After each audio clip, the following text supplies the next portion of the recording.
దావీదు అణిచివేయబడ్డాన్ని చూశాడు. ఏం చూశాడు?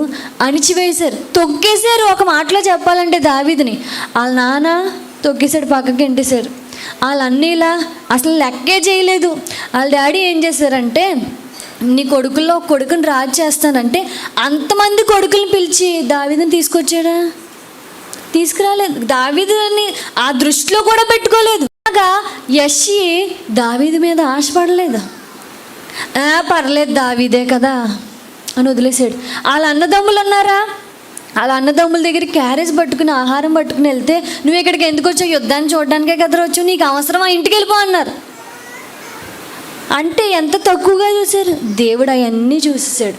చూసి దావీదు ఆవేదన అంతా చూసి, బాధ అంతా చూసి, అణిచివేయబడ్డానంతా చూసిన దేవుడు తన అంతరంగాన్ని చూడడం మొదలుపెట్టేసరికి పరిశుద్ధత, స్తుతి నింపబడ్డం చూసిన దేవుడు ఏం చేశాడో తెలుసా? దావీదు పొజిషన్ అర్జెంటుగా మార్చేయాలి. దావీదు ప్లేస్ అర్జెంటుగా మార్చేయాలంతే. ఇక్కడ దావీదు ఉండకూడదు. ఇంత పరిశుద్ధతకి, ఇంత స్తుతికి ఈ స్థాయి వేరే, ఈ పొజిషన్ వేరే. ఇతను ఉండవలసిన ప్లేస్ ఇది అస్సలు కాదు. అర్జెంటుగా పొజిషన్ అని ప్లేస్ మార్చేయాలి అని చెప్పి సమూయేలుని పంపించేశాడు. చూసుకోలేదా దేవుడు దావీదుని? చూసుకోలేదా? ఎవ్వరూ చూసుకోలేదు దావీదుని. అన్నదమ్ములేంటి, తల్లిదండ్రులు ఎవ్వరూ చూసుకోలేదు. కానీ దేవుడు చూసుకున్నాడు. దేవుడు చూసుకుని మార్చేయాలని చెప్పి సమూయేలుని పంపించి రాజు స్థానంలో, రాజు పొజిషనే ఇచ్చేశాడు.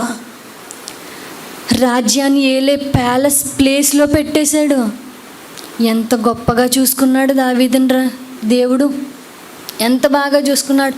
దీని అంతటికి కారణం ఏంటో తెలుసా? దావీదు అంతరంగము పరిశుద్ధత, స్తుతితో నిండిపోయింది. ఖచ్చితంగా దేవుడు అన్నాడు కదా, నేను నీ విషయంలో చూసుకోవాలి అంటే నీ అంతరంగాన్ని పరిశుద్ధతతోనూ ఆరాధనతోనూ నింపుకోవాలి. ఆరాధనతో